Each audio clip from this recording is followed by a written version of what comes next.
Suara azan subuh baru saja selesai berkumandang di saat Endang, perempuan sederhana berusia 25 tahun, menyeduh secangkir kopi untuk suaminya yang bernama Rahmat di ruang tengah rumah kontrakan kecil mereka yang hanya terdiri dari 2 kamar dan 1 dapur.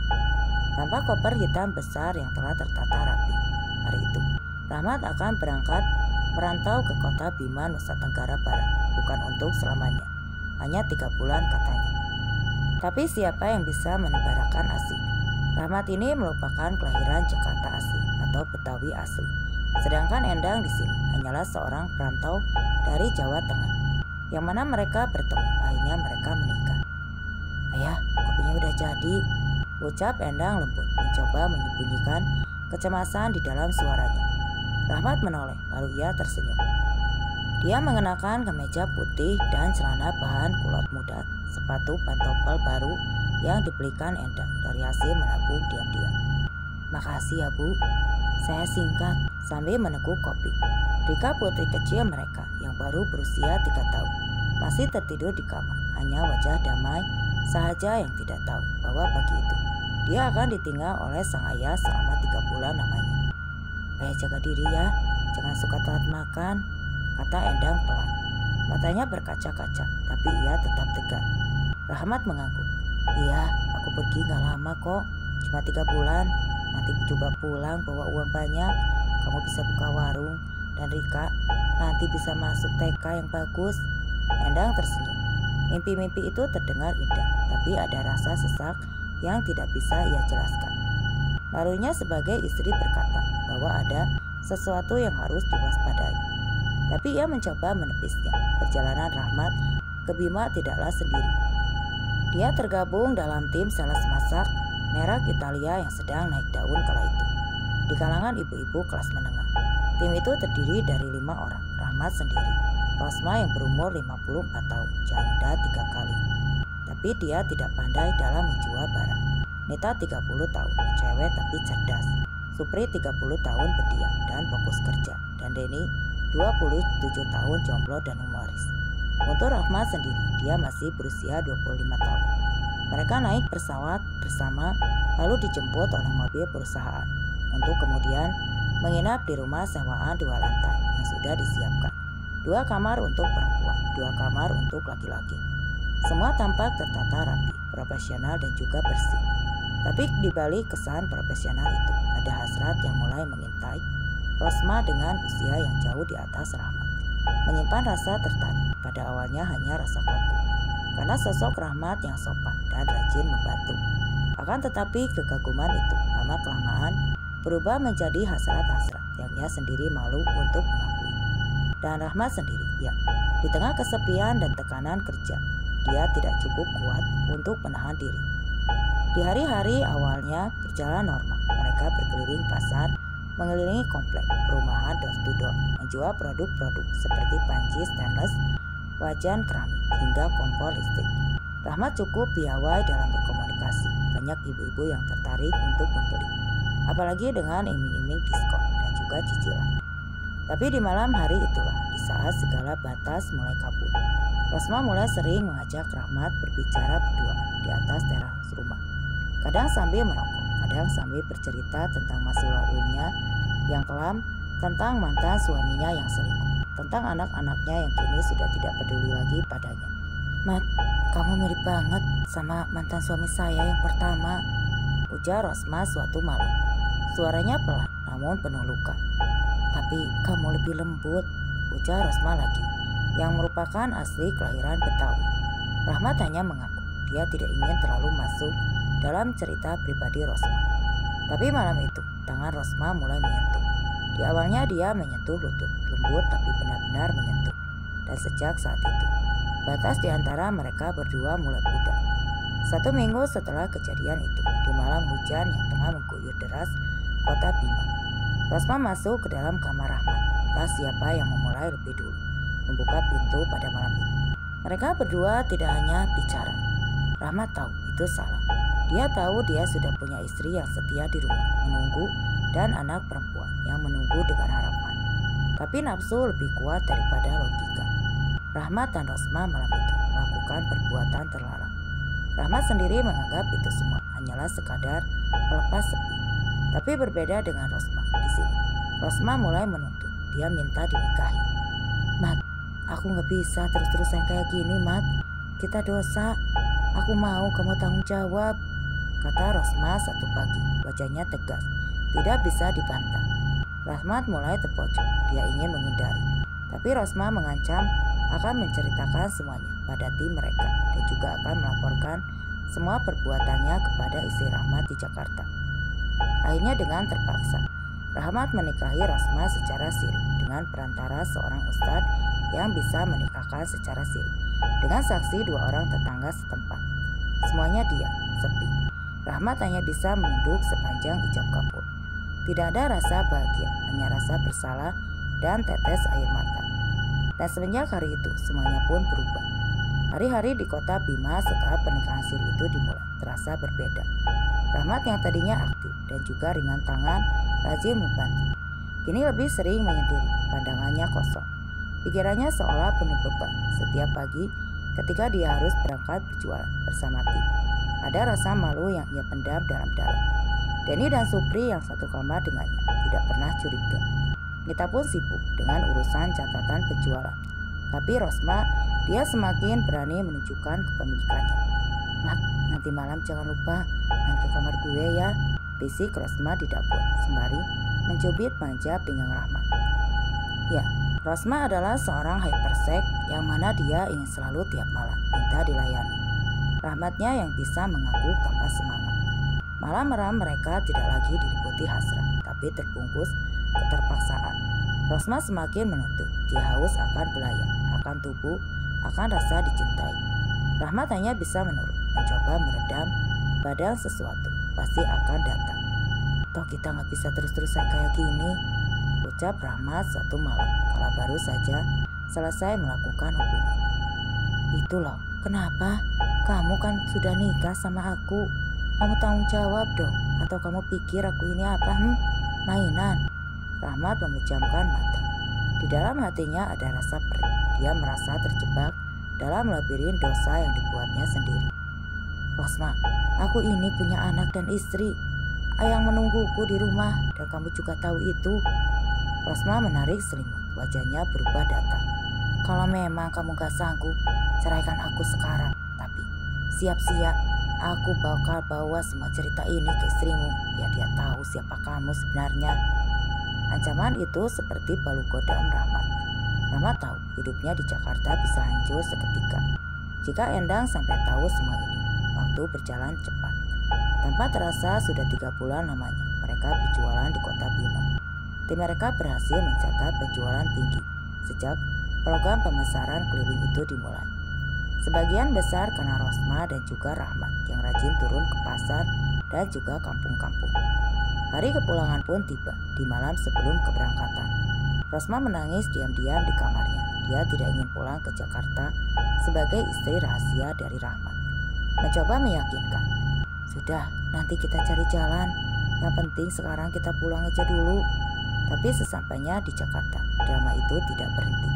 Rosma lebih menuntut. Kali ini dia lebih agresif. Setiap malam ia meminta Rahmat untuk datang ke rumahnya. Mat, kita kan suami istri. Masa kamu gak mau tidur sama aku sih? Aku juga butuh nafkah batin dong. Rahmat tidak bisa menghindar. Dia mencoba menyeimbangkan kehidupannya. Siang bekerja, di malam hari diam-diam ia pergi menemui Rosma. Tapi ada yang berbeda. Rasa bersalah yang dulu sama kini mulai menjerat lehernya. Rosma ternyata bukan sekedar menggoda. Dia adalah perempuan dengan nafsu yang besar, hypersex. Hampir setiap malam dia meminta hubungan. Rahmat yang pada awalnya hanya ingin melepaskan rasa kini seolah seperti budak nafsu yang tidak bisa berkata. Tidak tubuhnya, lelah hatinya juga lebih lelah lagi. Dan takdir memang tidak bisa terus disembunyikan. 21 malam, Endang mulai mencium bau yang aneh pada Rahmat. Pulang terlalu malam, bau parfumnya beda. Dan ada bekas lipstick sama di kerah baju kemejanya. Ayah kamu dari mana? Tanya Endang pelan. Rahmat menjawab dengan gugup. Dari kantor, lembur. Endang diam, tapi sejak malam itu dia mulai menyelidiki, mengamati, Dan akhirnya di satu sore, Endang mengikuti Rahmat diam-diam dan dia melihat suaminya masuk ke dalam sebuah rumah yang ada di daerah Jakarta Timur. Tangisnya pecah, tapi dia menekannya. Dia ingin bukti yang lebih kuat. Di hari berikutnya dia mengajak Rahmat bertemu di sebuah kafe kecil. Diam-diam ternyata dia mengundang Rosma juga. Dia ingin mendengar langsung dari mulut mereka berdua dan hari itu terbongkarlah. Jadi benar ayah nikah lagi di Bima. Suara Endang bergetar, tangannya gemetar memegang cangkir kopi yang sudah dingin. Rahmat tertunduk, Rosma di sampingnya menatap sinis. Maaf, ayah hilap bu. Ayah gak niat tinggalin ibu. Ayah cuma apa? Bentak Endang. Rosma menyela. Kami itu udah nikah secara sah ya. Ustadznya ada, saksinya juga ada. Lo mau terima apa kagak kami berdua udah jadi suami istri? Endang menatap Rosma tajam. Saya tidak peduli sama kalian, tapi saya terluka. Saya istri yang kamu tinggalkan demi perempuan yang bahkan gak punya rasa malu. Suasana kafe di sana sunyi, seolah semua pengunjung ikut mendengar drama mereka. Rahmat tidak bisa berkata apa-apa lagi. Endang berdiri, matanya sembab. Dia hanya berkata satu kalimat sebelum pergi. Mulai malam ini kamu bukan suami aku lagi. Setelah pertemuan di kafe itu, hidup Rahmat berubah drastis. Endang pergi membawa Rika, anak mereka yang masih kecil. Dia menghilang tanpa kabar. Semua nomor diblokir, rumah kontrakan kosong, dan yang tersisa hanyalah rasa bersalah yang menyesakkan dada Rahmat. Rahmat seperti orang linglung. Tiap malam dia termenung di dalam kamar, mengabaikan pekerjaannya, menolak panggilan dari rekan kerja. Dunia terasa gelap, meski matahari bersinar. Sementara Rosma yang merasa jika ini adalah saat yang tepat untuk merebut Rahmat sepenuhnya. Sekarang lu bisa tinggal sama gua, Mat. Kagak ada lagi yang ngatur-ngatur lu. Gua kan istri lu juga sekarang. Tapi justru itulah neraka yang sebenarnya. Rosma tidak lagi seperti dulu setelah Endang pergi. Dia berubah menjadi posesif. Setiap malam dia minta untuk dilayani. Setiap pagi dia meminta untuk dimanja. Jika saja Rahmat sampai terlambat pulang, ia cemburu. Jika Rahmat murung, ia marah. Mat, lo masih mikirin Endang, ha? Lo nyesal nikahin gue? Tanyanya satu malam. Rahmat tidak menjawab, tapi diamnya saja cukup untuk membuat Rosma histeris. Mat, lo nyesal? Lo pikir gue apaan, ha?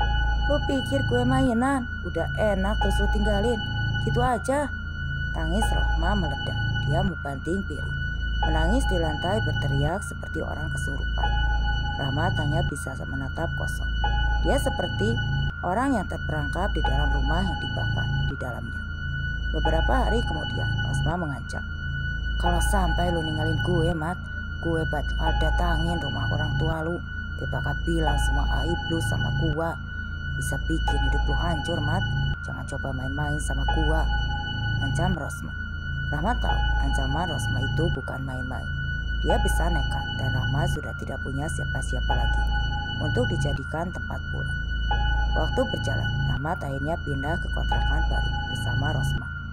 Hidup mereka seperti pasangan suami istri normal, tapi tidak ada kebahagiaan. Rahmat sering termenung di balkon, mengingat tawa kecil Rika, mengingat istrinya yang dulu suka menyiapkan teh manis di sore hari dan pelukan hangat di malam-malam. Tapi kini semua hilang, yang tersisa hanyalah tubuh Rosma yang haus dan suara teriakan tiap malam ketika keinginannya tidak dituruti. Suatu malam Rahmat jatuh pingsan, tubuhnya kelelahan. Rosma panik dan akhirnya membawa ke klinik. Bapak ini kurang tidur, apa bapak terlalu capek? Kata dokter. Bapak harus banyak istirahat ya. Rosma di sini menunduk, tapi sorot matanya penuh kekecewaan. Setelah pulang ke rumah, dia hanya diam, tapi diamnya seperti air yang siap meledak. Gue ya yang bikin lu kayak gini ya? Gara-gara gue ya lu jadi sakit, ha? Tanyanya pelan. Rahmat tidak menjawab. Rosma menangis. Mat, kenapa sih Mat? Lu kagak bisa cinta sama gue kayak lu cinta sama si Endang. Kenapa sih Mat? Lu cuma anggap gue pelampiasan. Rahmat berdiri. Karena dari awal ini salah, Ros. Semua ini salah. Gue sayang sama keluarga gue, tapi gue bodoh. Dan sekarang gue lagi dihukum. Rosma tertunduk, dia tidak bisa berkata-kata. Malam itu mereka tidur dalam kesunyian. Beberapa minggu kemudian, Rosma mulai berubah. Dia tidak lagi sekeras dulu, dia mulai jarang menuntut. Tapi justru perubahan yang membuat Rahmat cemas dan ketakutannya terbukti. Suatu malam dia pulang dan mendapati Rosma berada di rumah. Di atas meja ada sepucuk surat. "Mat, gue pergi. Gue sadar gue kagak bisa milikin lu seutuhnya. Gue cinta banget sama lu, tapi lu udah gak pernah cinta sama gue. Gue capek, Mat, jadi perempuan yang terpaksa, yang maksa dicintai. Maaf, gue coba ingin tenang." Rahmat panik. Dia mencari kemana-mana, menelpon semua teman-temannya, tapi nihil. Beberapa hari kemudian, kabar datang dari rumah sakit. Rosma ditemukan tidak sadar diri. Dia mencoba mengakhiri hidupnya dengan obat tidur. Rahmat datang menatap tubuh perempuan itu. Dari balik kaca untuk pertama kalinya, dia menangis. Bukan karena kehilangan keluarganya, tapi karena menyadari bahwa dosanya telah menghancurkan dua perempuan istri yang setia dan perempuan yang selalu mencintainya. Setelah kejadian di rumah sakit itu, Rahmat seperti kehilangan arah. Rosma selamat, tapi kondisinya lemah.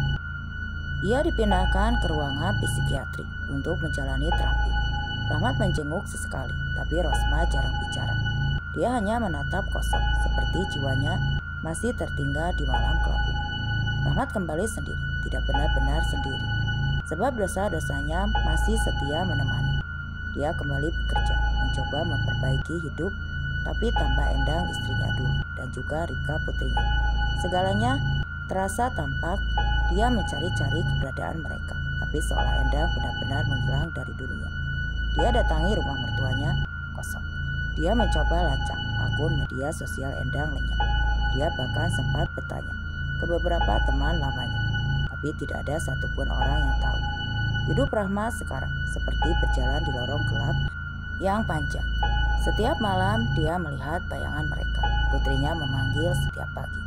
Ia teringat Endang istrinya yang dulu dengan sabar menggosokkan minyak kayu putih punggungnya saat ia masuk angin. Kini hanya ada suara nyaring, jam dinding dan televisi yang menyala tanpa penonton.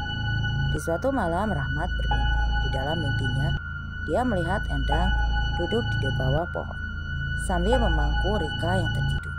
"Rahmat," panggil Endang lirik. "Kamu sadar gak kalau semua ini gak akan pernah bisa kamu perbaiki, Rahmat?"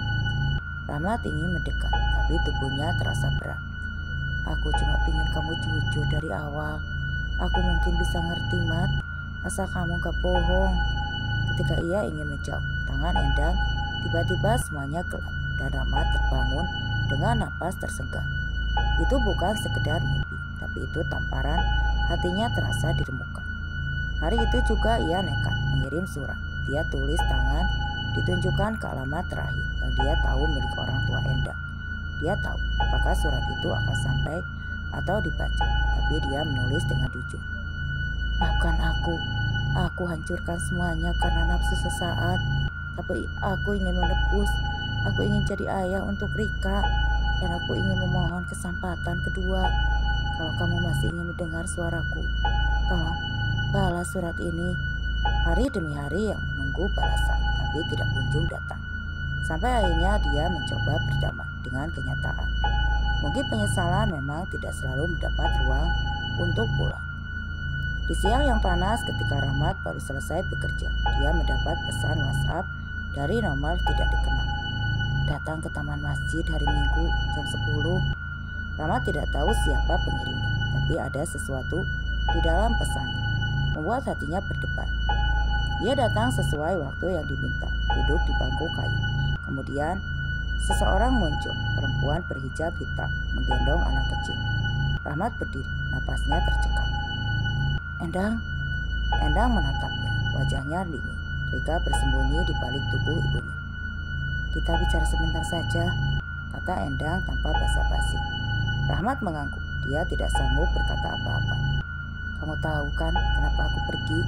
tanya Endang pelan. Rahmat menunduk. "Iya, karena aku bodoh dan jahat." Endang menghela napas. Bukan cuma itu. Kamu pecahkan kepercayaan aku. Itulah yang paling sulit disembuhkan." Rahmat mulai menangis. Di depan umum di bawah langit Jakarta yang terang. Endang, aku minta kesempatan. Aku gak bisa balikan. Aku cuma pengen dekat sama Rika. Aku pengen minta maaf setiap hari. Endang diam, lalu ia berkata, "Oke, kamu datang tiap hari Minggu, duduk di bangku ini. Kalau Rika mau, dia akan menyapa kamu. Kalau enggak, kamu harus tetap nunggu." Rahmat mengangguk penuh harap. Dia tahu itu bukan pengampunan, tapi itu lebih dari cukup untuk orang sepertinya. Hari itu dia pulang dengan hati sedikit lebih ringan untuk pertama kalinya. Dalam berbulan-bulan dia merasa punya hari Minggu menjadi waktu yang paling ditunggu oleh Rahmat. Dia selalu datang lebih awal ke taman kecil di depan masjid. Duduk di bangku kayu, ia membawa 2 bungkus roti, 1 kotak susu coklat, dan 1 mainan yang ia beli dari kios di pinggir jalan. Rika belum pernah menghampirinya, tapi setiap minggu Endang tetap datang, duduk di bangku lain agar jauh sambil memeluk putri kecil mereka. Rahmat pun tidak memaksa, dia hanya duduk tersenyum dan menunggu. Di minggu keempat, Rahmat melihat Rika melirik ke arah kantong plastik yang ia bawa. Rahmat membukanya pelan, mengeluarkan boneka kelinci berwarna pink dan meletakkannya di sebelahnya. Rika tidak mendekat, tapi matanya terus mengikuti boneka itu sampai dia dan Endang pergi. Keesokan minggunya boneka itu sudah tidak ada lagi di bangku. Diambil oleh siapa lagi kalau bukan Rika. Rahmat tersenyum, itu adalah pertanda. Tapi cukup untuk membuatnya bertahan. Di sisi lain Endang masih belum sepenuhnya percaya. Setiap kali dia melihat Rahmat duduk menunggu tanpa mengeluh, hatinya bercampur aduk. Diingat malam-malam menangis di kamar saat Rika bertanya, kenapa ayahnya tidak pernah pulang. Ia ingat betapa ia merasa terhianati, dipermalukan, dan juga ditinggalkan. Tapi sekarang dia melihat laki-laki yang dulu ia cintai itu duduk sendiri menunggu kasih sayang dari putri kecilnya. Di sini Endang mulai goyah. Dia bertanya pada dirinya sendiri, apa pantas Rahmat diberikan kesempatan? Minggu ke-9 akhirnya Rika berjalan mendekat perlahan. Tanpa kata, ia mengambil susu coklat di pangkuan Rahmat, lalu kembali ke pelukan ibunya. Tapi senyum kecil mulai terukir di wajah anak itu. Rahmat menangis. Air matanya jatuh begitu saja di antara suara azan zuhur yang berkumandang dari masjid. Endang tidak berkata, tapi yang menarik, jika menjauh, mungkin pikir Rahmat, ini bukanlah akhir, mungkin ini adalah jalan panjang menuju pengampunan. Di minggu selanjutnya Rahmat duduk dan tiba-tiba Endang menghampiri. Kali ini dia duduk di bangku yang sama, tidak sejajar tapi cukup dekat. "Kamu masih tinggal sendiri?" tanya Endang pelan. Rahmat mengangguk. "Masih ketemu dia." Maksudnya jelas Rosma. Rahmat menggeleng. "Dia udah pindah waktu keluar dari rumah sakit. Dia bilang gak mau ketemu aku lagi. Dia juga udah ganti nomor. Terakhir aku tahu dia sudah pulang ke rumah anaknya." Endang menatap lurus ke depan. "Aku gak kasihan sama kamu, tapi aku juga gak mau anak itu tumbuh tanpa kenal siapa ayahnya." Rahmat mengangguk. "Aku gak minta balikan.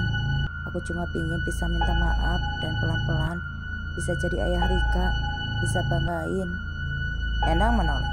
"Tapi kamu harus tahu, sekali lagi kamu ulangi hal itu, kamu gak akan pernah lihat kita lagi." Rahmat mengangguk. "Iya, aku mengerti. Aku tidak akan pernah mengulangi." Hari-hari pelan, tapi Rahmat konsisten. Dia ikut mengantar Rika ke sekolah. Dia mulai mencicil, menabung untuk masa depan anaknya. Dia bahkan sesekali mengantar makanan untuk Endang di tempat kerja. Bukan merayu, tapi sebagai tanda bahwa ia bertanggung jawab. Di sini Endang pun mulai luluh, tapi dia tetap menjaga jarak. Luka lama butuh waktu untuk sembuh, namun yang pasti benih kepercayaan mulai tumbuh. Dan Rahmat, meski hidupnya penuh luka, merasa sedikit lebih tenang.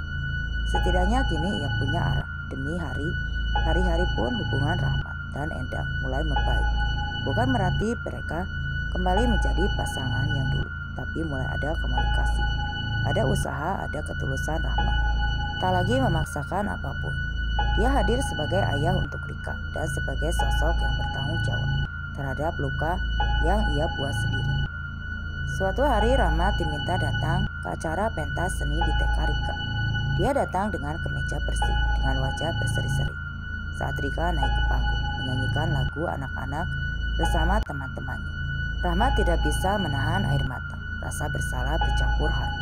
Dia menghampiri, kehilangan semua momen ini hanya karena kesalahan bodohnya waktu itu. Endang memperhatikan dari samping, ada rasa haru juga di matanya.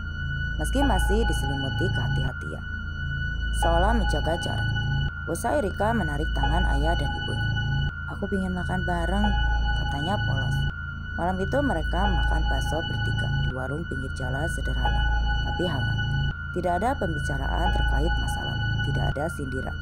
Hanya tawa Rika yang riang yang memenuhi meja makan itu. Dan untuk pertama kalinya, Rahmat merasa seperti manusia. Itu lagi 3 bulan kemudian, Endang mulai mengizinkan Rahmat mengantar jemput Rika sendiri, bahkan sesekali. Endang menitipkan belanjaan atau minta tolong dibelikan sesuatu. Bukan karena dia kembali cinta, tapi karena ia mulai percaya. Suatu hari, Rahmat mengantar Rika pulang dan membantu menurunkan belanjaan Endang. Endang menyodorkan secangkir teh hangat. "Masuk," katanya singkat. Rahmat menurut. Mereka duduk di ruang tamu rumah itu, masih sama. Tapi suasananya berbeda, lebih sunyi. Endang mulai membuka percakapan. "Aku gak pernah cerita ke siapa-siapa soal kejadian kita dulu. Bukan karena apa-apa, tapi aku tidak mau jika aib kita menjadi konsumsi orang lain." Rahmat mengangguk. "Aku terima kasih telah menjaga harga diriku, padahal akulah yang menghancurkan harga dirimu." Endang tersenyum pahit. "Aku bukan malaikat, Mat, tapi aku belajar orang bisa berubah kalau dia benar-benar mau." Rahmat menatap mata perempuan itu dalam-dalam. "Aku berubah karena kamu dan juga karena Rika." Sunyi mengisi ruangan itu. Lalu Endang berkata pelan, "Kalau nanti aku buka pintu buat masuk lagi, apa kamu siap?" Rahmat tercekat. "Maksud kamu sebagai suami, bukan cuma ayah?" Di sini Rahmat tidak langsung menjawab. Dia menunduk. Napasnya bergetar, lalu dia mengangkat wajahnya. Berkata dengan mantap, "Aku tidak akan sia-siakan kesempatan itu. Dan aku juga akan menjaga kamu dan Rika sampai akhir hidupku." Endang tersenyum, tidak sepenuhnya lebar, tapi hangat.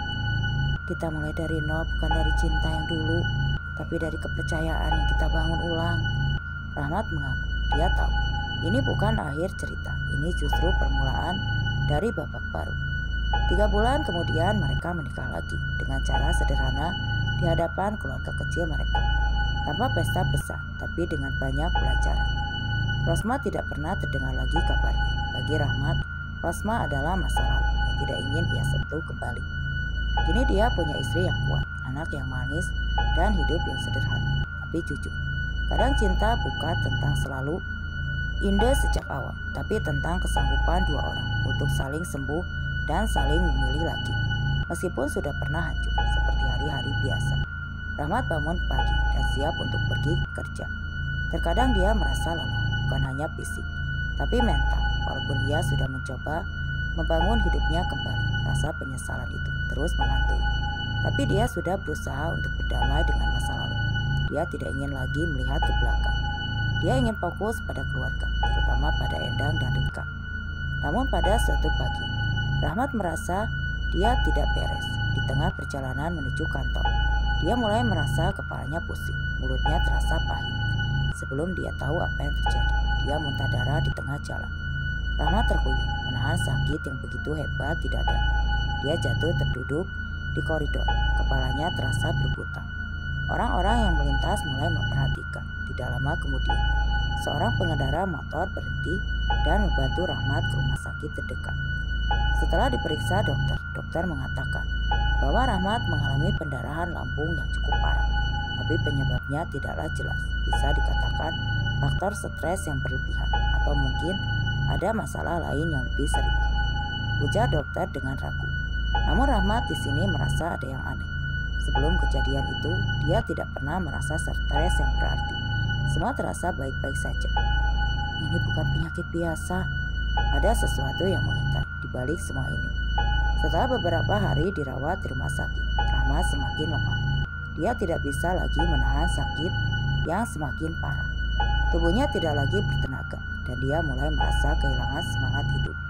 Dia mulai berpikir, apakah ini hukuman dari dosa-dosa yang tidak terampuni? Apakah ini balasan atas pengkhianatannya kepada Endang dan juga Rika.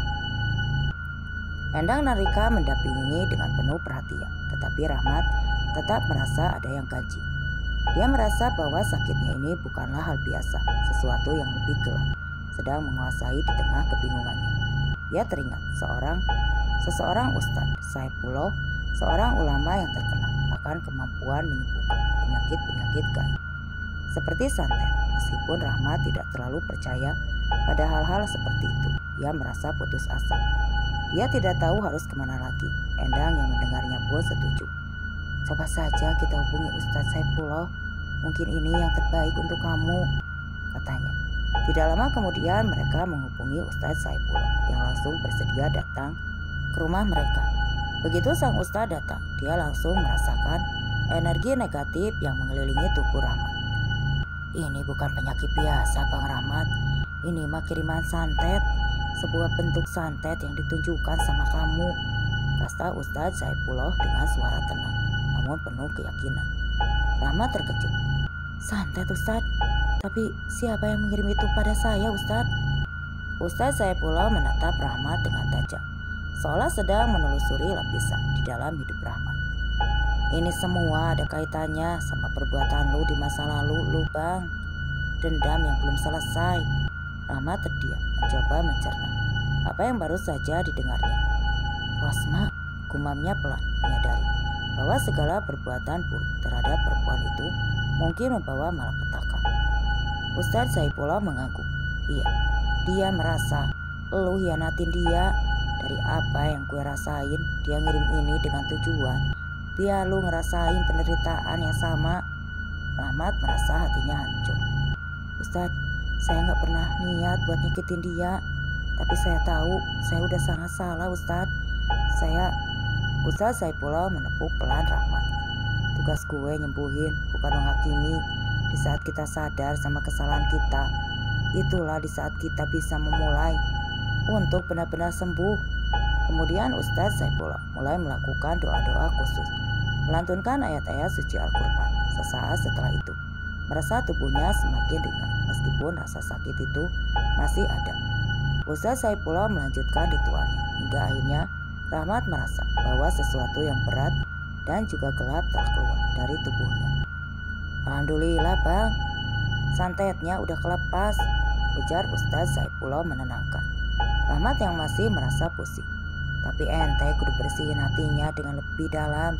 Ini bukan masalah sakit tubuh, tapi sakit jiwa. Juga Rahmat menatap sang Ustadz dengan penuh rasa terima kasih. Iya, saya sadar Ustadz. Saya harus lebih bertanggung jawab atas perbuatan saya. Saya tidak hanya harus menyembuhkan fisik, tapi juga hati saya, Ustadz.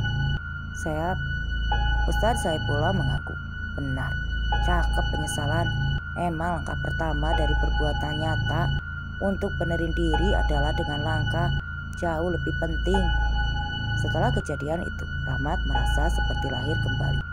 Badannya merasa lebih ringan dan rasa sakit yang menggerogoti tubuhnya perlahan menghilang. Namun dia tahu ini bukan akhir dari perjuangannya. Dia harus menebus kesalahannya, tidak hanya kepada Endang dan juga Rika, tapi juga pada dirinya sendiri. Hari demi hari Rahmat mulai menjalani hidupnya dengan bijaksana. Ia terus berusaha memperbaiki diri, bekerja keras, membuktikan bahwa ia layak mendapat kepercayaan dari Endang dan juga Rika. Beberapa bulan kemudian, Rahmat berkunjung ke rumah anaknya Rosma. Dia ingin meminta maaf secara langsung untuk menuntaskan semua dendam dan kesalahpahaman yang pernah ada. Namun ketika ia sampai di sana, ia bertemu dengan seorang perempuan wanita tua yang mengatakan bahwa Rosma telah pindah. Dia pergi keluar kota bersama anaknya dan tidak ingin lagi berhubungan dengan siapapun di Jakarta. Rahmat menghela napas. Dia merasa lega sekaligus sedih.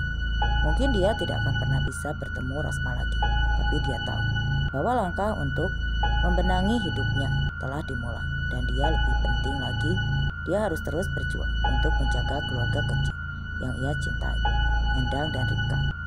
Dan cerita pun selesai.